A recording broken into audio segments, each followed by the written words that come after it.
Hi there, welcome back to the Noah Presgrove case, looking at some of the latest news articles, analysis of the matter to try and make sense and understand of any new information or possible contradictions along the way. We're continuing the theme with people.com article, which arguably could be highlighted that did they have some kind of agenda or favoritism towards Jack Newton, because quite a lot of quotes, requotes and poster from him included in that article, even when telling the story in general of what went down and what happened in the final day of Noah's life. And most of it is narrated from what Jack has said here and there, but what about other people being neglected like Caden Pressey? It's not great, is it? This time round, the articles what we're looking at are from the party host, Avery Combs, the party girl. What does she have to say? Suddenly interviewed now? Why is it only being done now? Why weren't people.com doing it back then? Is it just because so much time's passed by and there's a significance now?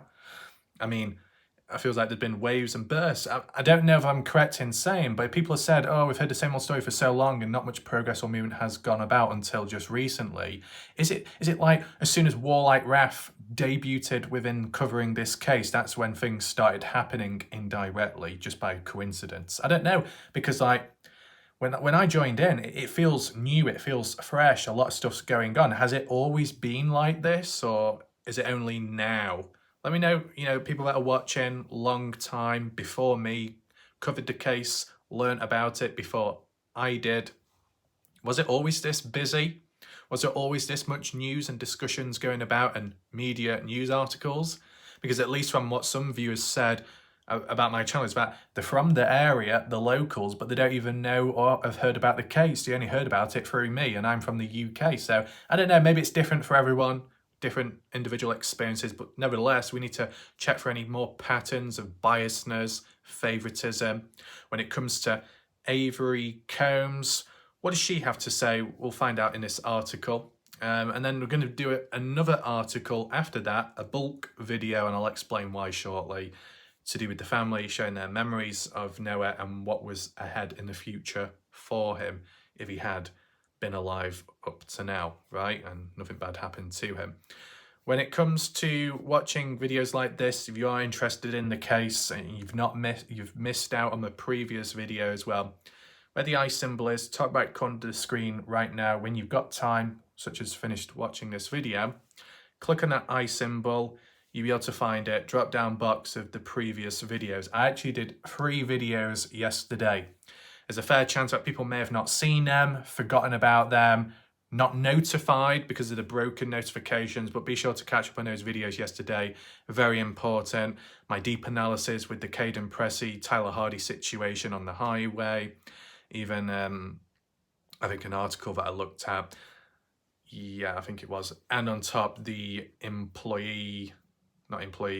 a cleaner eyewitness to do with the hat situation at the casino, speaking out publicly, supposedly. You want to see all that? Well, it's from yesterday. Make sure to catch up on it.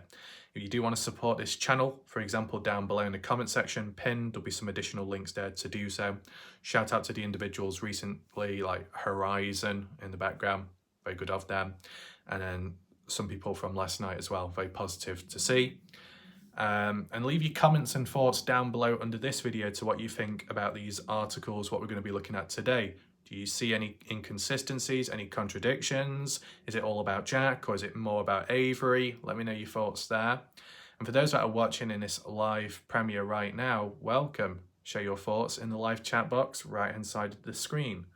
And that's pretty much it. So without further ado, let's get into the first article, begin reading and analysing. So here we are, people.com. First article reads, the host of the party Noah Presgrove attended before his death speaks out, says she's cooperating with police. Cooperating. Now, I'm sure someone said on Facebook it was worded as coordinated. Oh yeah, it does down below. We'll get to that in just a second. So they're not mentioning the person's name just yet, but the host of the party, known as Avery Combs, as we've heard all this time, party host at the time, the one that bought the alcohol, distributed it out to people underage, etc., etc. This is an exclusive. Cooperating with police, well, you'd hope to think so. And when was she cooperating with police? From day one, I'm guessing. But look here. In a statement to People, an attorney for Avery Howard says that she has coordinated and cooperated with the investigating law enforcement agencies completely. Right. Does that imply that's why Avery Howard, also known as Avery Combs, has been so quiet online? Why she's not been speaking much at all? I mean, you look at the likes of Stevie Howard, the mother, doing a lot of talking, the sister of Stevie, Sarah Long, doing a lot of talking, and even Brooke Bounds-Carter doing quite a bit of talking recently. Jack did in a way early on. So some people are more vocal than others, but Avery is an actual party goer, right? Sort of closer to the case than the parents are, who weren't there. And basically it says here that Avery Combs has an attorney, and maybe that's what you would expect, right? Whether you are guilty or innocent, is to protect yourself and just to go through the formal procedures to get the best outcome, whether you're in the right or the wrong. By coordinating and cooperating with the police, that's obviously a helpful thing, of course. Has Avery cooperated and coordinated with the family of the victim, Noah Presgrove's family? Has Avery been open, vocal, positive and honest towards them, or not? Because supposedly Jack Newton hasn't always been truthful to the family. Want to know your thoughts down below. And what does coordinated exactly means? Guiding them about, saying this is where that happened, that's where this happened, and being open about it, I wonder. This was published July 26, 2024. It kind of went under the radar, this, considering the other article by them to do with Jack. So, host the party that Noah Presgrove attended in the hours before his battered body was discovered beside an Oklahoma highway is speaking out to share her condolences. Only now. Speaking out now. Why only now? Why not then? Interesting. What's the factor behind it? Why is there like a wave of different individuals suddenly speaking out now? Is it only because they've been given the opportunity now that people have decided to only do it now? Maybe. But yeah, hosting the party that Noah attended in the hours before his battered body discovered.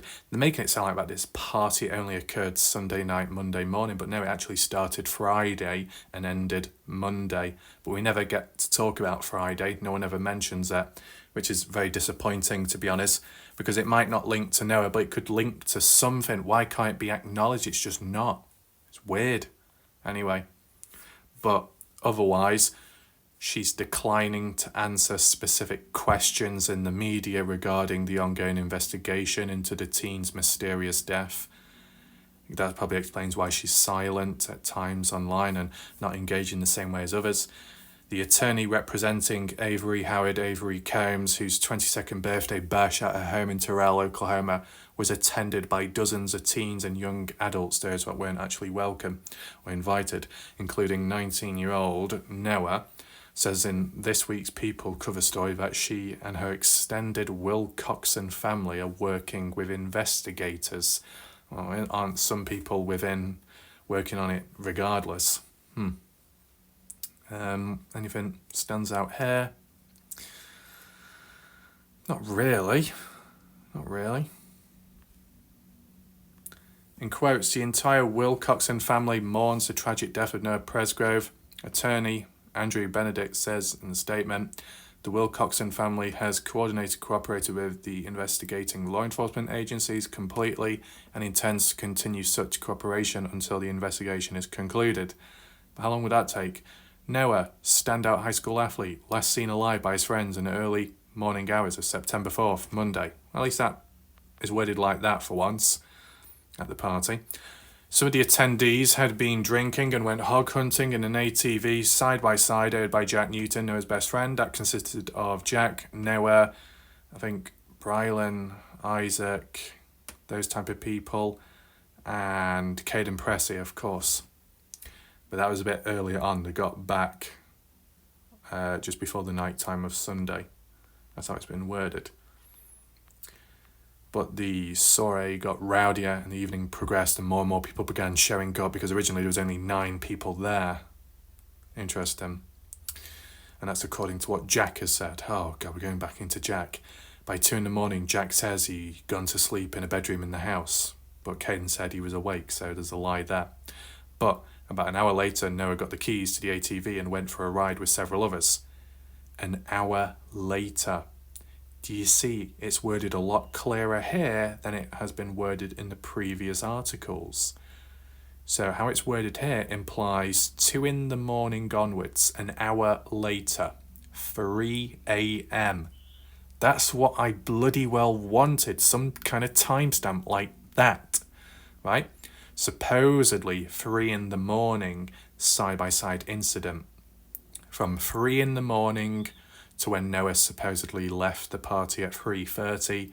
That's a 30-minute period, a 30-minute time frame window to flip over the ATV side by side, to then have a shower, escorted, assisted or not, to then wanting to sleep in one of the bedrooms, a bit of an argument, frustration, then leaving. Is there enough time to do that all within 30 minutes? Maybe. If you're taking your time though, could extend beyond that. So how it's worded here is a lot clearer and easier to understand. Is it 100% the truth? Maybe, maybe not. What I do find interesting is it was before 2 a.m. when Caden, when he was awake, was referring to how he did hear about Noah inquiring about having a shower, a wash. But the further back that is, the closer it is to Sunday evening rather than Monday morning. So if Noah was already considering having a wash or shower Sunday night, did he actually have one then? Or did he decide to delay it and then do other activities and that side-by-side incident and then feel now's the time to have a wash? I wonder. Because if he had multiple washes at that party then, that could explain why, further, some things were removed from him, like the writing and drawing on his body. The more washes, the more scrubs over time, the faster it will fade away. So that's kind of interesting. What else? After tipping the vehicle over on its side, Noah returned to the house. After tipping it over on its side? Yeah, tipping, not flipping. So it was just left on its side like that, and then Noah just returned to the house not long after. Oh, he returned to the house himself. He cleaned himself up by himself and ended up having a disagreement with 2 young women, girls really, at the party, whom Jack was later told. He felt he had gotten too close to them. I could understand Carter Canes because of boyfriend-girlfriend with, Jack being the boyfriend of Carter. But as for Avery, I don't know why it's a big issue there for Jack. In quotes, that made him mad, says Jack. He notes that his version of events is based in part on second-hand information from others at the party. Second-hand information good enough? Not really. In quotes, he told her, one of the women, that he was going to go cool off, just to walk around and cool off. Oh, now it's mentioning the gender of the friend I was told by Noah, because the last article what we read was Noah told someone he was going to cool off, but who was that someone? Well, it's a female. Is that Carter Combs? Is it Avery Combs? Is it Jasmine Millan? Well, if it was Jasmine Millan, would that spark the intrigue behind Jasmine at 3:41 going outside to search about, thinking, Noah, you've been gone too long. You said you were going to go outside and cool off. I've come out here on the front porch, I'm looking around and I can't find you. Oh, well, I'll do a selfie in a public post and say, well, I guess Noah's missing. Like that. You see how it could possibly all link together in that order? I know some people have kind of questioned it already, but maybe we do a standalone video at some point where I give you my thoughts and opinions once again. That's if YouTube notifies people about the video so people actually watch it, because, I could do very important critical videos but it might fall under the radar and then it's just wasted and never to be seen ever again. I mean, a bit silly, isn't it? But that's YouTube. But yeah, they talk about the tipping of the vehicle and Noah just returned back to the house and had a wash. They're making it sound like all of a sudden he's very independent and he's doing it all by himself. What? What about all the other countless articles, news stuff and stories about how, oh, he was guided back to inside the house, guided by people or girls, taken to the bathroom area, was showered down, right? Making it sound like a Roman emperor in a way, but now, no, Noah did it all by himself. Well, if he did it all by himself, supposedly, then I guess he was able to make this decision to leave or not, or to have a break to cool off elsewhere. Because how it was worded in the past was Noah was in no fit state to be leaving that party in any way, right? But how it's worded here makes it sound like he's not as drunk, he's not as vulnerable. So what's the truth? He was out of it, or he was quite alert and aware? Which one? What else? And the bit where it says, that made him mad, says Jack. That made him mad, says Jack. What, Jack was mad, or he means that Noah was mad? I don't know.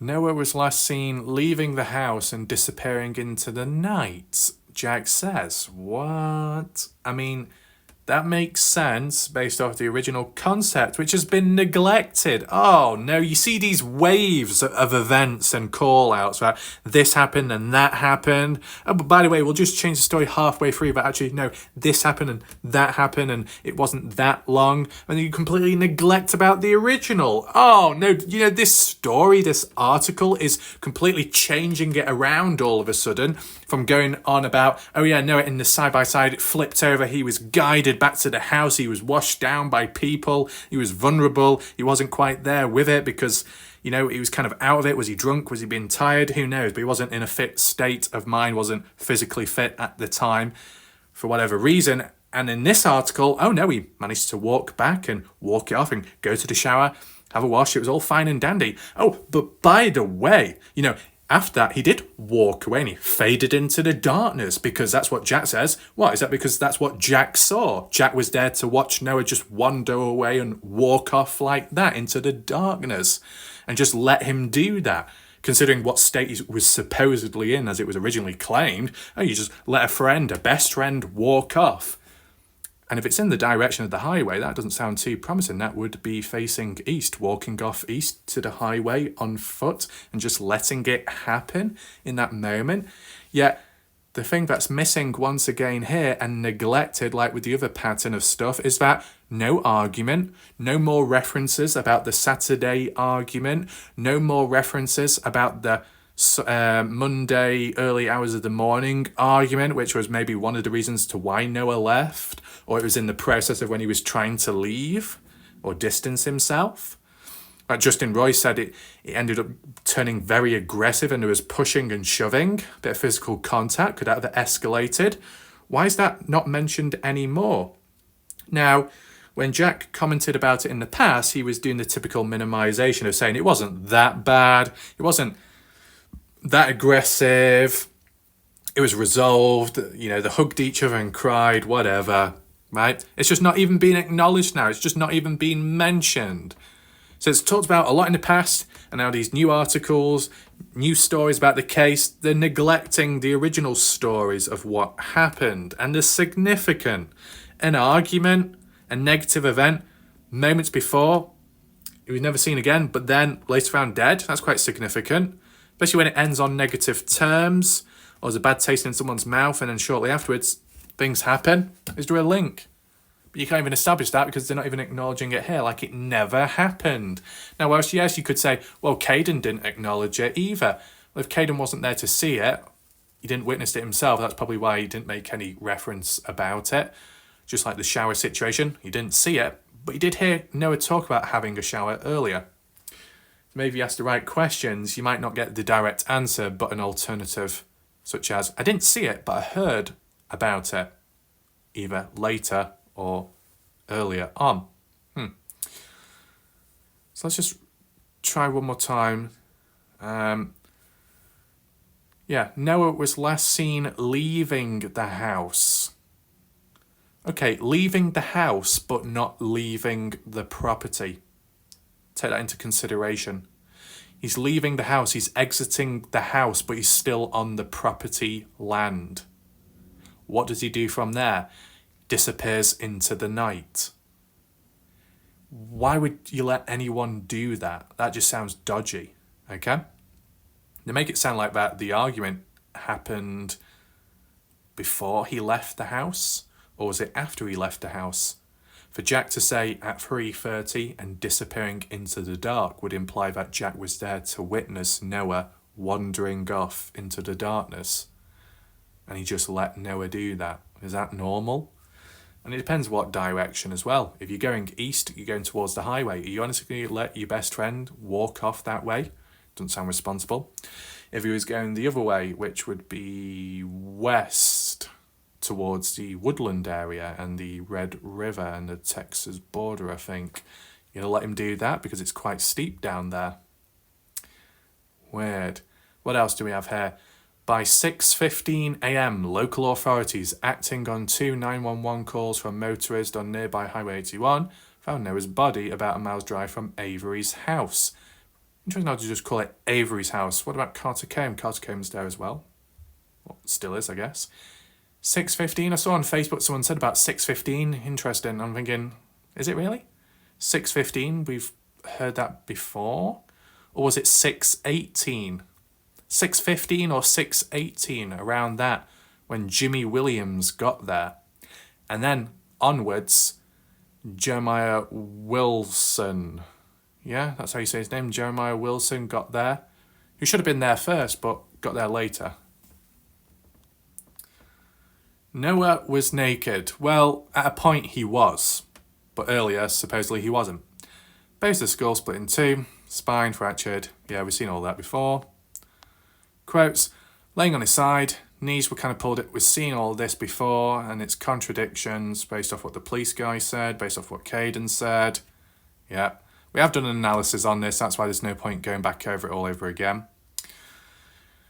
Continue, investigate, tell people they don't believe the Comanche. Yeah, we've seen that. Noah's family tells people local authorities never searched the house where Avery's party was held. They're working with a private investigator known as Kathy Bingham, who says she has zeroed in on some of the attendees that night and are determined to solve the tragic case. Kathy Bingham said 2 of which she believes are innocent, but then there are 2 other people she's working closely on and looking at. And then you got the casino situation, but you want to hear more about that? Check my earlier video out, which was yesterday. Now, all in all, that article was absolutely pointless. The only positive was it was worded a bit better in some areas from the previous articles of how it was worded. So it was refined. It was easier to understand. Does it mean it's the truth? No. But I kind of understand the pattern of how things actually happen and in what possible order. And it goes back round to my original understanding of that 30-minute time window for things to occur Monday morning. Okay? There might be stuff what you believe in or what you know of early on. And with time, because it's been worded differently and poor language has been used, it makes you double think, guess yourself, whatever you call it. You doubt yourself. You might think you're actually wrong. But in the end, what you know of, what you've heard, is the same thing as what's being talked about right now. It's just being worded terribly, poorly, and different. So it sounds like a completely different thing, but it's the same exact thing what you know of. It's just how it's delivered, and it's pathetic. It's annoying, right? You think you're confident, you think you know it, then things get turned upside down, and then in the end you find out that you were right all along, and it was just how it was delivered by other people, and you think, well, that was a waste of time and a waste of energy. I saw that in the Dylan Rounds case, to be honest. There was supposedly ongoing things in the Dylan Rounds case right now, but I'm too locked on with this. So the title of this article, if it's any better, hopefully, no. Oh yeah, one last thing as well. Just so happened that the article what we read before, the reason why it was pointless is because it was supposed to be about the party host. And they didn't say much at all, right? Maybe because they can't. But there's no point making a long article about it in the first place. I think it was a bit of waste of time, in my opinion. I don't know if anyone else agrees with it. But let's just focus in on this second article and this damn border that keeps showing up. Noah Presgrove's family shares emotional memories and his plans for the future before his mysterious death. Interesting how to call it a mysterious death. In quotes, it didn't matter what group you were in, recalls his older brother, you got along with Noah. So Noah was able to gel well with a range of different people, which is a positive. if that's the case, then why was there some questioning from Rawlings, the sister? I think that was the sister that said, what's Noah doing at that party with other strangers or older guys? I mean, if he gets on well with anyone and everything, then it shouldn't really matter. But maybe there are some exceptions. This was published July 27th, more recent. Family of Noah Presgrove, 90-year-old, body was discovered side of the highway, Oklahoma, September, with mysterious severe injuries. Still reeling from his death in the future he never got to experience. Even as his older brother, Dalen Presgrove, 24, tells people in the week's cover story that somebody knows something and acknowledges there's still so much uncertainty. So, you might get quite a bit of repeats and quotes and words. I don't know why people are dragging it out so long. Are they milking it, or are they just doing it bit by bit with new additions of information and then relaying previous stuff? I guess so. So, yeah, Noah found early September 4th, Monday morning, naked, well, up to a point, was clothed, then naked. Base of skull split in two. We've seen all that before. Mile from the party. 10 months have passed by, close to a year. Much remains publicly in dispute or unclear about how he turned up dead, and even unclear as to how the party went on from Sunday to Monday, right? Doesn't seem to be too much concern with Saturday, even though it's been neglected about the whole argument situation, which started on Saturday, which was possibly one of the reasons which prompted Noah to leave the party and go back home. And maybe there was a repeat Monday, but why does it get ignored? That's what I would like to know, right? None of it makes sense to Dalen, not his brother being gone, not the questions his family still have, but the answers they don't. In quotes, it doesn't make sense that a good person like Noah is gone in such a cruel and unknown way, he says. But, you know, it's like that with other areas in life, that you can get a negative person, you can get a hateful person.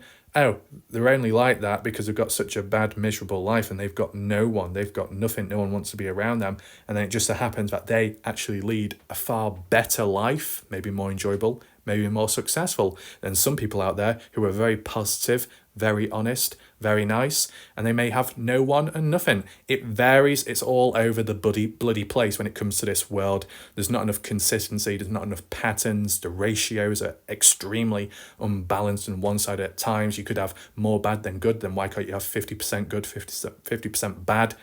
Or like good times, bad times, but it's somewhat mixed, varied and stuff. Sometimes people will say, oh, there's more bad times than good times in life, but the good times you got to appreciate more. I mean, that's a bit of bullshit. You know, what I'd say is, and it doesn't work like that, but with a certain mentality should be, if you can have lots of bad times, then the small good times that happen should have the same shockwave and impact in a positive way, which counters the darkness, but it doesn't always work like that. That's just like another little analysis. By the way, I've done countless videos from the age of 14 onwards, all documented on my channel, where it looks at all kinds of areas and fields. Very cold, very realistic, very straight to the point, where it pierces through people's crowns and shields around. And sometimes people are begging for one not to be too realistic. That's the reality there. But let's focus back, zero in on this. Dalen and other relatives have launched their own campaign to get answers about Noah's death with the help of a private investigator, Kathy Bingham. Law enforcement says investigation is ongoing, but have declined to say much else in public. No press conferences, no press releases, so it's a bit disappointing. In quotes, I feel like we probably have not properly grieved because it's been this ongoing cycle of trying to figure this out, says Noah's cousin Ashley Chadwick. We can't rest until he's able to rest, so we're just trying to navigate all through this. This is almost like worded, word for word, exactly like with the Dylan Rounds case, that it's ongoing. There's no justice yet. There's not enough closure, or there's no closure at all. Justice as well. We need that to happen, and then once it's happened, then we can think about ourselves. So it's like emotions, thoughts are put on hold whilst trying to figure out this. And it probably applies to many other cases as well. People do react differently emotionally to situations. A little collage of photos there of Noah, as you can see. We've seen this article before, a little post. Oklahoma State Police have told people that they don't believe the Comanche Oklahoma native was murdered, but have not yet confirmed what exactly led to his fatal injuries. His autopsy list has caused a death as blunt force trauma, but came to no conclusion about how that occurred. For those who knew and loved the outgoing and often boisterous athlete, The loss is still painful. In quotes, he had a future ahead of him, says Chadwick. He was a good, respectful kid. His grandmother, Deborah Nana Smith, tells people she helped raise Noah whilst his mother struggled with substance abuse. So many people cared about him. Noah had a habit of helping out his grandmother and great-grandmother, Sandra Queensbury, whom he lived with. His bedroom between theirs before he died. Right, in quotes, he helped us out so much, always has, Smith says, remembering how he and other grandchildren would pitch in on marrying her expansive property. And when Queensbury was diagnosed with cancer, when Noah was a younger teen, he shaved his head in solidarity. Also, his best friend Jack did the same. We saw the photo of that as proof. His mum, in a separate interview with People, says she is now sober but has been grappling with her grief whilst looking back at some of her own memories of motherhood. I've been dreaming about the times I tucked him in at night. After his high school graduation in 2023, Noah, one of 10 brothers and sisters. Wow, that's big. Blended family. Pondered going to college and continuing to compete as a wrestler, but ultimately realised that he couldn't afford to do it without somehow landing a scholarship. In quotes, very athletic, very outdoorsy, very easygoing, and just so well-rounded, says his sister Madison. He never held a grudge. If he was upset, it was only for a moment, and that was it. Very interesting, that line. Didn't hold a grudge. Didn't really get upset for that long at all either. It was only for a moment. Does that tie in with Noah supposedly saying, I'm going to cool off at the party, just going to take some time out? But Noah had it under control. But if there was anyone else at the party, they may hold a grudge, a form of jealousy, and take it out on Noah. One-sided, emotions high, aggravated by alcohol intake. Makes you think, doesn't it? And would Noah even hold a grudge or get really frustrated over being rejected from being able to sleep in one of the girls' bedrooms? Sounds really petty behaviour, to be honest. Maybe he was a bit annoyed, like, I wanted to sleep in the bedroom. I want better sleeping conditions. And he was like, and then walks off. Okay. But then if someone was to get really angry or annoyed, then doesn't match the description here. But it might match the description of another person at the party who may have overreacted towards Noah and took it out and gone too far. Despite kicking around ideas for various post-high school jobs ranging from working on a shrimp boat to becoming a welder, Chadwick says her cousin was ultimately leaning towards enlisting in the military. Interesting. There's a photo there. Noah Presgrove left. In quotes, he was waiting. So Noah was waiting for his cousin Travis to graduate from high school in 2024, and they were going to join the military together, she says. He wanted to wait for Travis so they could have that adventure of going through basic training together. Adds Chadwick, who was always struck by Noah's focus and stamina in high school, playing football on Friday nights and then competing in cross-country races the next morning. That's pretty extreme. Being young and willing to make that sacrifice, I've always thought was very admirable. It was Noah's fun-loving sideback brother Dalen who taught his high school missus. Noah was a goofy, loving guy. Kev mixed in with what Justin Roy said in a positive way, and even Caden. So we've got consistency there in terms of descriptions of Noah, which is good, says Dalen. He still laughs at the memory of Noah starting his 1988 Bronco pickup truck because he refused to spend the money to get it fixed. Is that like the same stubbornness as when Noah supposedly couldn't use his vehicle to get down to the party house on the Monday then? No, on the Saturday. Sunday. Sunday. So Noah was determined to use what he had without having to rely on spending money to get things fixed. So would that apply to then his oil leak on his vehicle? Damaged or not, there's obviously a problem with his vehicle at the time. That leakage, it needed fixing. But when did it actually happen? I don't know. But I think I saw some comments online where people were saying the problem was already happening on the Saturday.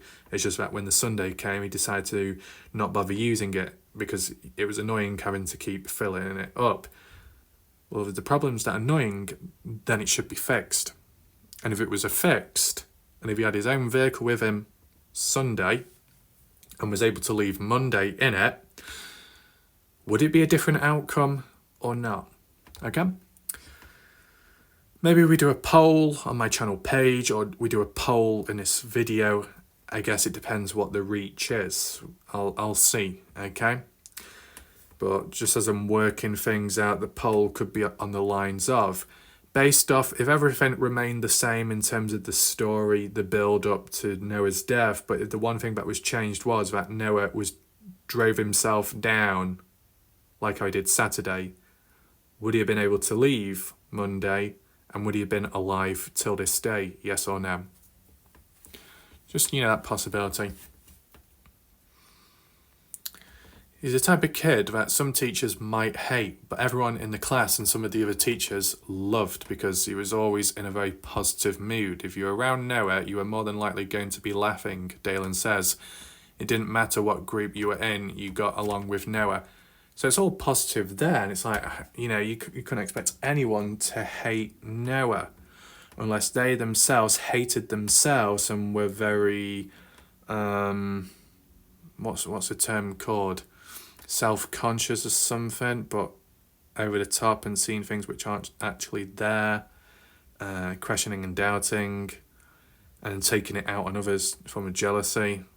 Bit more of an extreme situation for a trigger, or just an individual with more of a, not damage, but certain mindset. I mean, look, take in mind, sometimes people's behaviour might not always be positive, and sometimes it could be influenced negatively by if they've got psychological issues. Let's not forget, supposedly, Caden described Mikey as having quite a lot of mental issues. Okay, basically, in other words, psychological issues, PTSD. Now, should someone like Mikey be going down to a really busy party place where there might be a lot of strangers and firearms and alcohol and loud noises? Does someone with PTSD fit in at a party like that, or could the person snap or panic, right? So, like when you get other cases, murder cases more so, you might be dealing with unstable people, whether it be witnesses or, the one responsible for doing what they've done to someone, okay? Are there any other unstable people or those with psychological issues within the partygoers, any others besides Mikey? I'm not saying that just because they've got mental issues means that they killed Noah, but it's worth taking into consideration, that's all. Let me know down below. So after reading that second article, yeah, it was more personal, more quotes first-hand from the family, as it should be, as it was worded with the title of the article. It's all relevant there, that's all good. But, big contrast to that first article, what we read, which was supposed to be to do with all about Avery, and it ended up being all about Jack once again. The hell's going on there? Do you think there's like a wave and a burst of people within the case all taking part in interviews or speaking out now, or there's some kind of movement going on now? There's got to be a reason for it in the first place. I said I wasn't around since day one, so I don't know all the patterns of how things come and go. The Dylan Rounds case, it was quite active, then it just ended up slowing down with momentum, slowing down with information, then it went very private and quiet. Early on, there was like an outcry for general public and help and volunteers, then they were pushed back, and then LE was prioritised, and then they messed up, and then it was an outcry again for help and being wanting the voice of the voiceless to help them and stuff, and kind of like on and off, hot and cold. With this case, it's been quite hot all the way through when I've been involved, and it'd be interesting to see what happens next. There are things I do want to look at next, but these little articles creeping up, got to keep up with them, right, to see how the story has been officially told. Because not that when articles come out, it instantly means that's where all the truth is at, and that's what you look at, because sometimes the truth can come from the informal discussions on the groups, the Facebook pages, compared to the news places, and sometimes the news places can be late to the party and tell the same old regurgitated story, so it can shift and change with time. Let me know where you're at within the case. What do you think?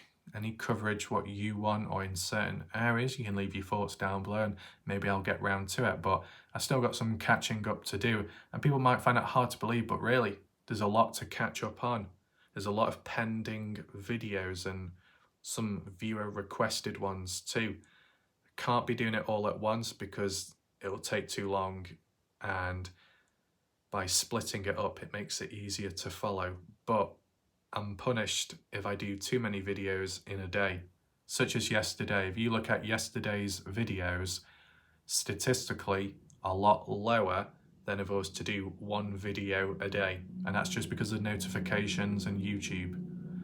You're only allowed so many notifications based off the amount of content posted. So I find it weird and hard to believe, considering you got the likes of JLR Investigates that could do 3 to 5 videos in a day and each one gets 30 to 50k views or so and onwards. He can manage. But, you know, if... how else can I word this? Yeah, I've got like 13,000 subscribers, but how many people do I really have, being honest, okay? A lot of people can come and subscribe, then a lot of people can go and never come back. I don't see the point of that, to be honest. You know, at least in my mind, is if you're gonna subscribe, there's a reason behind it, and you intend on coming back.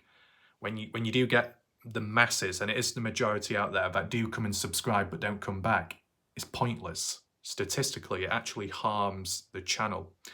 And I was wondering, how does that work, right? And we'll go into it right now because we might as well, whilst we've got some overtime, okay?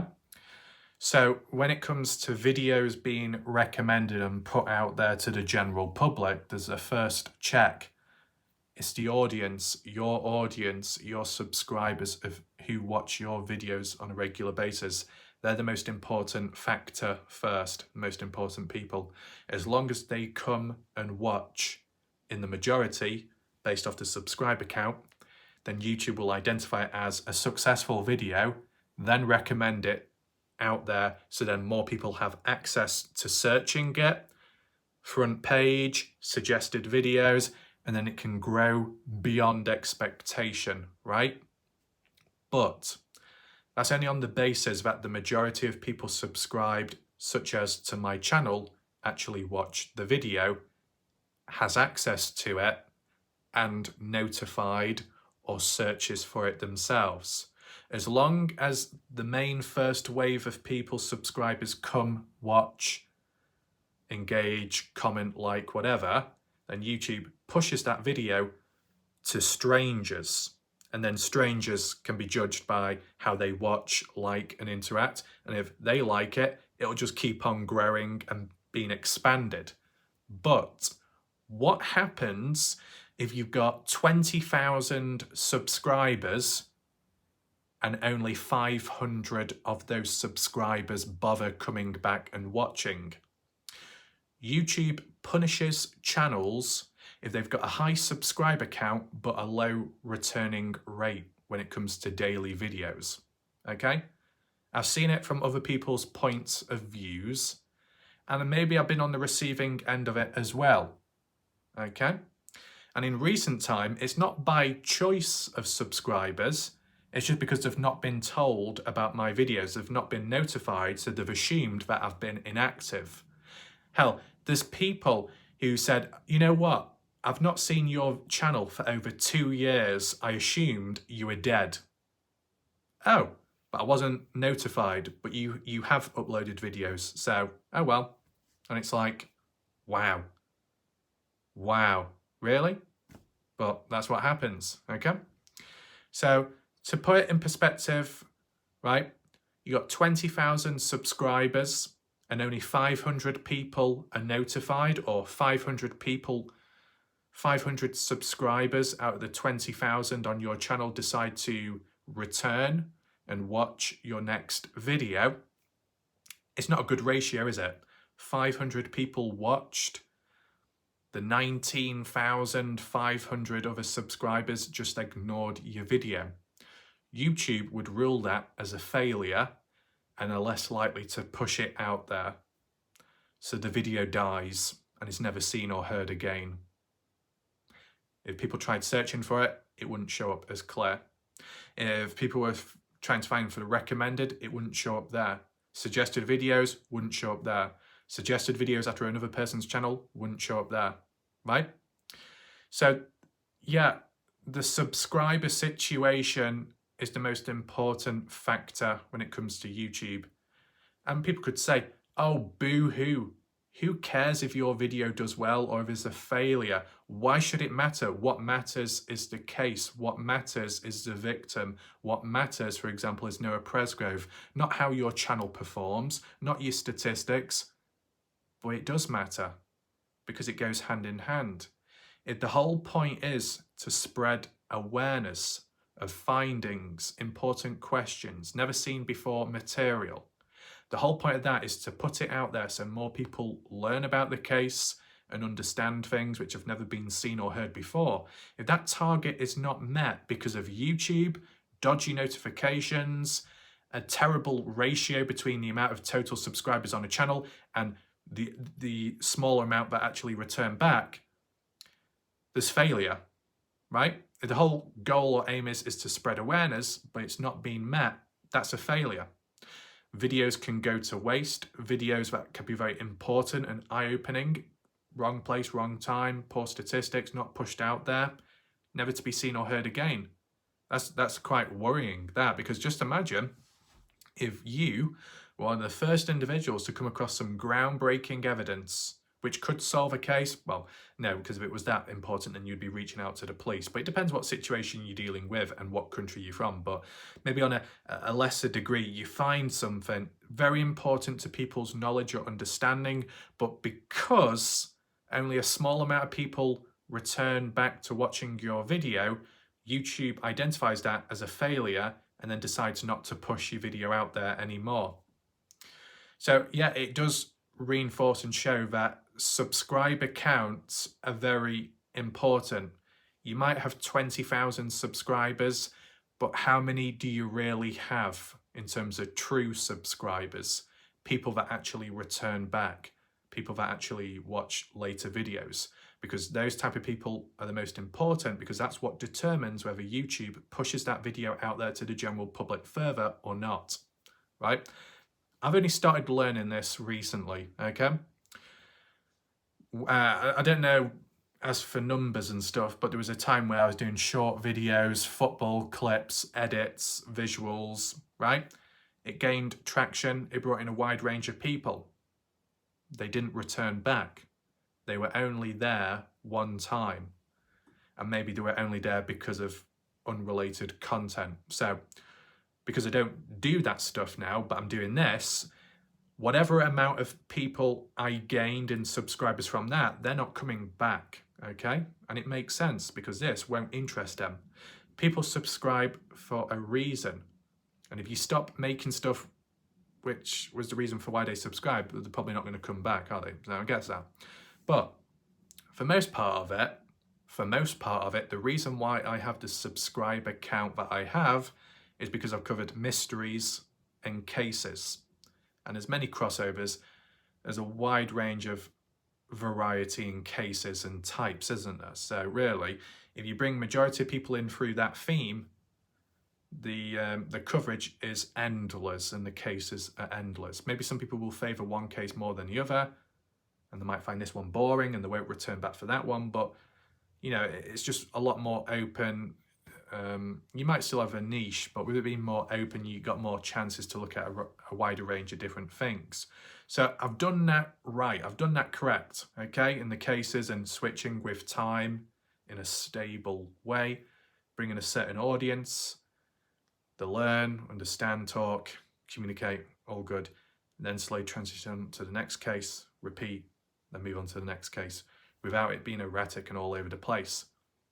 But realistically, statistically, I might have 13 or 14,000 subscribers, but I only have 1,000 to 3,000 pushing it subscribers that may be returning back. I'm only basing this off statistics, okay? There could well be a handful of people that aren't subscribed to the channel, but they do make sure to keep returning back and watch. Shout out to those people as well. But hopefully in general people understand how things go with YouTube. And I'll try and summarize it in short one more time. You might have a high subscriber count, But if there's only half or less people returning back to watch your videos, YouTube will punish the videos, and they won't put it out there so more people can watch, and then it can grow. For the best outcome, you need a certain amount of subscribers, and for the majority of them to return back, watch your videos daily. Then YouTube will then acknowledge that and then push the video out to the general public more, those who aren't subscribed, on the YouTube front page, and then that's how people will discover your channel, discover your videos, etc. Right? That seems to be the general rule of thumb.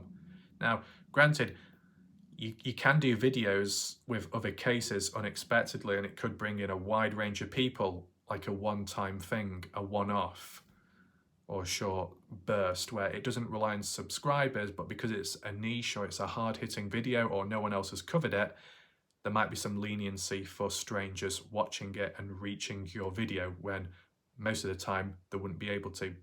So there's some exceptions, but I'm working it out as I go along. Do I have to change anything?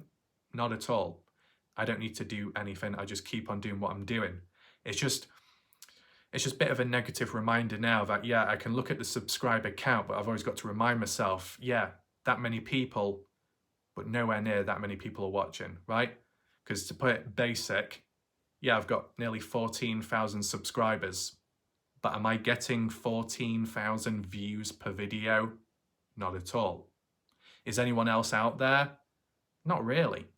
You look at one of the biggest channels out there, for example, Mr. Beast, that guy, that male, he's got like 300 million subscribers, but he gets 100, 200 million views.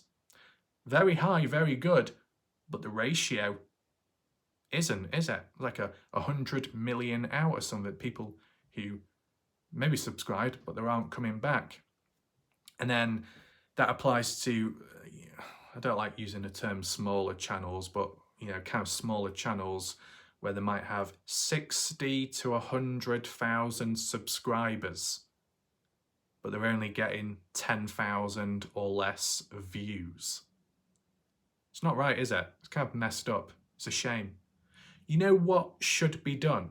You know what should be implemented to benefit the creator for putting in time and effort, and as well being punished at times, and how it should benefit others is they should implement a feature where if there is a YouTube account which is subscribed to a channel and have been subscribed for over a year and have been inactive and have not bothered checking in on that channel, they should be automatically unsubbed from that channel. Now, would there be side effects to it? Of course. Could it go wrong? Of course. But, I don't know. It's like, yeah, you've got lots of subscribers, but you might not have the same amount in people returning back watching as for viewers. So that's detrimental to the performance of videos, detrimental to the awareness of spreading awareness out there so more people watch, but they're not going to if it's not recommended. So it just falls on deaf ears, which is very unfortunate if it's critical information or a finding. But if there was a feature where people would be auto unsubbed if they've not been back on that channel in over a year, like that. Well, they're not coming back. They might as well be kicked off. Now, you can't kick people yourself, right? But people could say, well, kicking off subscribers, that sounds a bit rude or harsh. But, if they're hanging about, but they're not actually physically there, they're not doing much good for the channel statistically. That's why you'll see certain channels out there that will say, wow, I'm so surprised that this video blew up. I wasn't expecting it. But by the way, if you're not really into this sort of stuff or other things, don't bother subscribing because I'm not going to be doing this all the time. That's what some people have actually said in advance. They don't want people to subscribe to them if you're not committed to something. Now, do I expect people to am I expected for people to be committed here? No, not at all. There's no pressure. There's nothing like that. I'm just thinking of like video games, like mobile games. You join a clan, you join a group in game, you're active, you do some requirements, you check in every now and then, maybe every day or once a week or a few times a month. But there are times where some are more stricter than others and some things are automatic, like with logging into a game or a launcher. But if you're not active within the next 28 days or you've been inactive for the last 60 days or longer, You're kicked out of the clan, you're kicked out of the group because you're a dead weight, you're taking up room, you're taking up space, where there's other people out there willing to give more, you know, like in the clan, in the game. So how would that translate to YouTube then? Well, just basically that if YouTube ranks videos and performance based off the subscribers that watch first, the audience, the main audience, that by removing the dead weight, so the subscriber count could go from 13,000 all the way down to 2,000. That sounds really bad. It's not though, because it would be a better ratio, and statistically it would kind of like benefit the videos for that awareness, that reach. Of course, being honest, if it was to drop below 1,000, well then you obviously, I think you are kicked out of the YouTube partner program. So obviously some people would be crossing their fingers that, you know, I might have a dead channel, I might have 1 million subscribers, but I'm only getting 500 views. I don't want to have all those subscribers kicked off because then I'll have nothing then. I get that, you know, there's always repercussions, but if there's just some like leeway along the way where a form of inactiveness could be cleansed, or YouTube could look past it then. So regardless of the subscriber count, as long as a certain set of people watch, then YouTube should acknowledge that. Because at the end of the day, whether people watch or not, there are many videos out there, many people out there that have creative stuff, but they get neglected. And it's like it's look at the lottery. It's a lottery draw at the end of the day. And that sounds really bad, doesn't it? A lottery draw when you're dealing with a case, a missing person case. It sounds like you're gambling. That's not fair. That's not right. Because all cases are somewhat equally as important as one another, but not all will get the same reach as one another, right? Some cases are more high profile than others. But there's a way to get a bit more balanced. That'd be good. But it's like with, if I decided to cover an unpopular or never really heard of before case before, and I just do it like that, but it's like a niche, but too niche, where it's not really anyone's interest, or firsthand people don't come back the same way, then YouTube says, well, we're not gonna push it out there. And it's like, oh, so YouTube, you're not gonna push it out there because you think that just because these certain people haven't watched, then it's not good enough, the video's not good enough. So you don't think the case is important then? So you don't want that case to be solved. You don't want that case to spread awareness then, YouTube. That's why it comes across by YouTube themselves. Now, it's always easy for a massive channel to cover such an insignificant event or such a never seen or heard before case of mystery. And that can work because of that brute force of an audience, which is enough to get it over the line for then that video to be put out there and then more people learn about it. But for a smaller channel like me to cover an insignificant event or a very small, never heard before case, it's a lot harder to do. That might be why some channels out there desperately resort to covering the latest, hottest topics, because that's all they can do. With me, you'll obviously know, most of the cases that I've covered haven't been that popular. Jay Slater case I covered recently, kind of like an experiment. It was popular, and performance-wise, did reasonable. Wasn't expecting it, but it happened. Dylan Rounds, not that popular. Important, but not that popular at the time compared to the likes of Kylie Rodney, Aidan Clune for a short spell. Things were overshadowed by it, so that's unfortunate. Kenny Veach, pretty popular, but not all the time. That was a mixture. Christine Passe Parker, not popular whatsoever. Really quiet, but I covered it from start to finish, right? There is a popularity contest when it comes to different cases, mysteries, missing persons, true crime, missing persons, the lot. It is a popularity contest, unfortunately, at the end of the day. Not every case receives the same level of attention or focus or awareness. You can't expect subscribers to be interested in everything that you as a creator is interested in. You can't force that on people, but it's a shame that YouTube expects that upon people though, because if they don't, then YouTube won't rank it, won't rate it, and then it just won't be pushed out there. But YouTube should look past that and think, you know what, okay, Ref, your subscriber account may not be as interested in this particular case, but there's a chance that the general public, strangers who have never seen or heard you before, may be more interested in it. So we'll put it out there. Why can't it do that with YouTube? It's what literally happens with short videos. When I do YouTube shorts, majority of people that watch them are from the UK. Yet if I do a normal video and maybe a live stream, majority of people that watch it are from the US because of what it's on about. But the reason why shorts are focused based off your location, which country you're from. That's the whole algorithm thing, like TikTok. It's more likely to reach people from your own country than it is further afar with shorts. So why can't they incorporate that with normal videos then, based off the themes, topics, and niches? What YouTube should do is you cover a case or a video, not as popular with your audience subscribers, so they choose not to watch, but then YouTube should say, you know what, it's not performing here, so we're going to be less likely to not advertise, but present this to your regular audience subscribers notifications, and instead we're actually going to transform it and throw it out there to strangers. And then the next time I do another video where it's to do with more interest of the audience that normally watch, then they should be targeted first, notified, acknowledged, so then they can watch, and then YouTube secondarily then grabs it and then pushes it out there to the general public. There should be a form of prioritization. The less popular or demand videos by the audience should be then redistributed towards strangers instead, so they see it firsthand of their interest, because it will be. And then with the normal content, then that should be focused with the subscribers first. It took some time to try and work out that, but I think that's what should be implemented with YouTube. Will it happen? Probably not.